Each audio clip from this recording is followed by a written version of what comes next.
بسم اللہ الرحمن الرحیم۔ حضرت آدم علیہ السلام کی پیدائش سے پہلے پروردگار عالم نے اپنے بڑے احسان کے ساتھ فرشتوں کی جماعت میں آدم علیہ السلام کی پیدائش کا ذکر کیا۔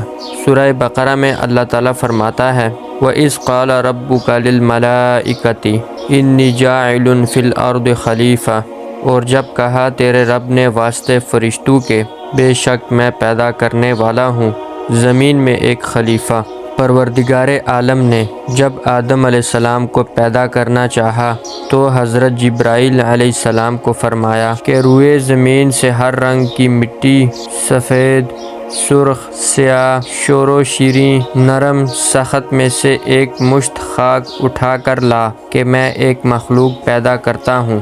جب حضرت جبرائیل علیہ السلام زمین کے پاس گئے اور چاہا کہ ایک مشت خاک اٹھائیں تو زمین نے پوچھا کہ یہ مٹی کس واسطے تم لے کر جا رہے ہو؟ جبرائیل علیہ السلام نے جواب دیا کہ اللہ تعالیٰ اس سے ایک مخلوق پیدا کرے گا جو زمین پر رہیں گے، نیک اور بد بھی ہوں گے، عقاب اور ثواب ان کے واسطے ہوگا، یعنی جزا اور ثواب ان کے واسطے ہوگا۔ پھر زمین نے عرض کی میں اللہ تعالیٰ کی عزت کی پناہ پکڑتی ہوں کہ تو مجھ سے مٹی نہ اٹھا، کیونکہ کچھ لوگ نافرمانی کی وجہ سے جہنم میں جلیں گے۔ حضرت جبرائیل علیہ السلام زمین کی فریاد سن کر واپس چلے گئے اور عرض کی کہ الہی، زمین تیری عزت کی پناہ چاہتی ہے، میں تیرے نام کی عزت سے مٹی نہ اٹھا سکا۔ پھر اللہ تعالیٰ نے حضرت میکائیل علیہ السلام کو بھیجا، وہ بھی واپس آ گئے۔ پھر پروردگار عالم نے اسرافیل کو بھیجا، وہ بھی اسی طرح خالی ہاتھ واپس آ گئے۔ پھر پروردگار عالم نے عزرائیل علیہ السلام کو بھیجا اور کہا کہ میں اللہ تعالیٰ کے حکم کو تیری منت و زاری پر نہیں چھوڑ سکتا، میں خدا تعالیٰ کا فرما بردار ہوں۔ ملک الموت فرشتہ مٹی لے کر واپس آ گیا۔ پھر پروردگار عالم نے روحوں کے قبض کرنے کا کام اسی کے سپرد کیا۔ پھر اللہ تعالیٰ نے فرمایا اس مشت خاک کو جہاں پر اب کعبہ مکرمہ ہے وہاں رکھو۔ پھر 40 دن اس پر بارش برسائی، 39 دن غم کی بارش اور 1 دن خوشی کی بارش برسائی گئی۔ اسی لیے ہر آدمی اکثر رنج و غم، فکر و اندیشہ میں مبتلا رہتا ہے اور خوشی بہت کم ہوتی ہے۔ فرشتوں نے خدا تعالیٰ کے حکم کے مطابق اسی خاک کا گارا بنایا، پھر وہ کیچڑ خشک کیا گیا جیسا کہ کمہار برتن خشک کرتا ہے، پھر وہ برتن آواز کرتا ہے۔ پھر اس گارے کو خدا کے حکم سے وادی نعمان جو مکہ اور طائف کے راستے میں عرفات سے متصل ہے لے جا کر فرشتوں نے ڈالا۔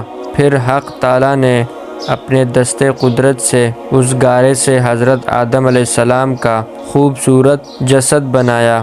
پھر فرشتے اس جسد کو دیکھ کر حیران ہو گئے اور اس کے گردا گرد پھرتے رہتے، اور ابلیس بھی اس جسد کو دیکھنے آیا اور تعجب سے کہا کہ یہ جسم اندر سے خالی ہے اور جگہ جگہ خلل ہے، یہ بغیر سیر ہونے کے پر نہ ہوگا، اور اگر سیر ہو جائے تو پھٹ جائے گا اور چلنے پھرنے میں سست ہوگا اور اس سے کوئی کام نہ ہو سکے گا۔ مگر جب سینہ بائیں طرف سے دیکھا تو کہنے لگا کہ یہ حجرہ بغیر دروازہ کے ہے، میں نہیں جانتا کہ اس میں کیا چیز پوشیدہ ہے، شاید یہ وہی لطیفہ ربانی ہو کہ جس کے سبب خلافت کا استحقاق حاصل کرے۔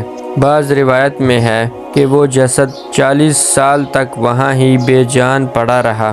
جب پروردگار عالم نے چاہا تو اس جسد میں روح کو داخل ہونے کا حکم دیا۔